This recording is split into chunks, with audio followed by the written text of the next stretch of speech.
नमस्कार साथियों। इस देश में बहुत टाइम से एक बात चल रही है कि हमें एक साथ इस देश में इलेक्शन करवाने चाहिए।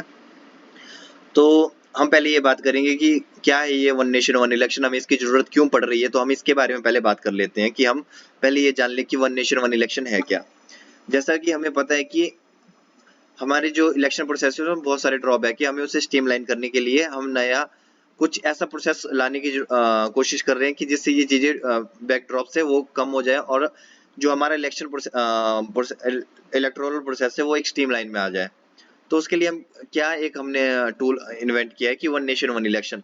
क्यों हम इस चीज की बात कर रहे हैं, जो हमारा इलेक्टोरल प्रोसेस है हम क्या विटनेस कर रहे हैं कि वो प्रीवेचुअल इलेक्टोरल साइकिल्स है। प्रीवेचुअल इलेक्टोरल साइकिल का मतलब एक लॉन्ग साइकिल है जहां हर साल आप एक किसी ना किसी स्टेट में आपको इलेक्शन देखने को मिल रहे हैं, चाहे वो यूपी हो, बिहार हो, चाहे आपके पश्चिम बंगाल हो, आपको किसी ना किसी स्टेट में, और आपके लोकसभा के इलेक्शन आपके लग ही होते हैं।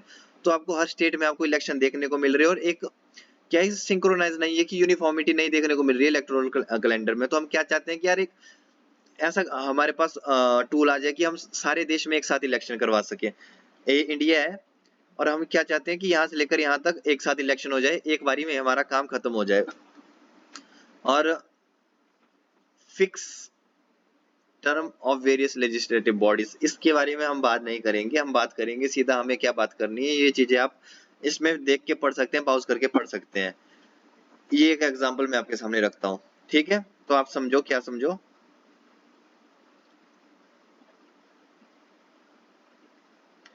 कि ये आर्टिकल 22 का है, जनवरी 22 का, कि यूपी, पंजाब, मणिपुर, गोवा, उत्तराखंड में आपके इलेक्शन थे और उसके बाद आपके गुजरात में इलेक्शन हो गए, उसी साथ आपके हिमाचल में भी इलेक्शन हो गए और उसके बाद आपके ये नागालैंड, मेघालय, त्रिपुरा में इलेक्शन हुए।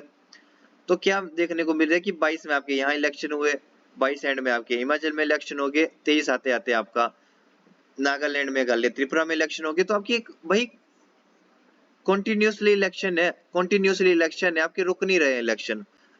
तो हम इसमें क्या बात करें कि हमें इस तरह का फॉर्मेलिटी लानी है कि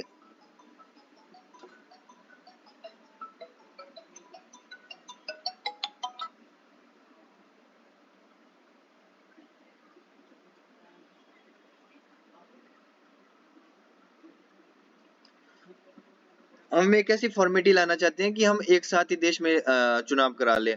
सपोज करो 2024 में आपके सारे देश के चुनाव हो जाए, चाहे विधानसभा हो चाहे लोकसभा हो। हम इस तरह का चाहते हैं और चुनाव होना अच्छी बात है, पर आप ये भी तो देख सकते हैं ना कि चुनाव के बाद अगर अभी लास्ट चुनाव हमारे कर्नाटक में हुए थे और ऑपोजिशन 24 की लड़ाई में लग चुकी है।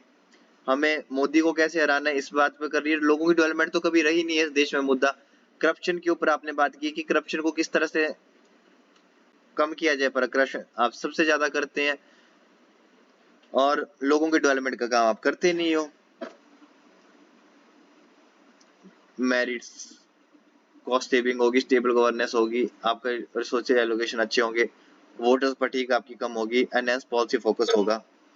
और अगर आपके मेरिट का चैलेंजेस भी आपके कॉन्स्टिट्यूशनल हर्डल्स आपको मिलेंगे, रीजनल पार्टी पे इम्पैक्ट पड़ेगा, अकाउंटेबिलिटी पे इम्पैक्ट पड़ेगा, वोटर फटीग आपकी ज्यादा हो जाएगी।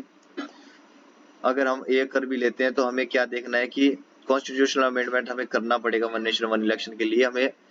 हमें रिप्रेजेंटेशन ऑफ पीपल एक्ट को भी अमेंड करना पड़ेगा। हमें 1.5 स्टेट्स एग्री करवानी पड़ेगी और हमें 2/3 मेजोरिटी के साथ हमें कॉन्स्टिट्यूशन रेटिफाई करके हमें वन नेशन वन इलेक्शन इस देश में लागू करना पड़ेगा। अगर आपको मेरी वीडियो अच्छी लगी हो तो लाइक, कमेंट, शेयर कर दें। Thank you.